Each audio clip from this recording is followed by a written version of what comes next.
This tutorial will show you how to watermark a PDF, which can be a great way to let people know something fundamental about the document. We are going to be using Acrobat 11 to add the watermark. Open the PDF in Acrobat. As you can see, it does not currently have any watermark. Click on the Tools option in the top right of the window, and in the menu that appears, click the Pages tab. Scroll down in this section until you see the Watermark option. Click on it, and in the menu that appears, click Add Watermark. The Add Watermark window will open, and you need to enter the text for your watermark. A sample of what you are typing will appear on the right.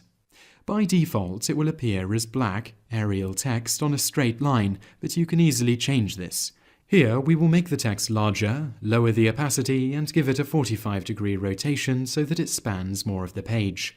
Click OK to apply the watermark. Save the document, and that is how to watermark a PDF with Acrobat.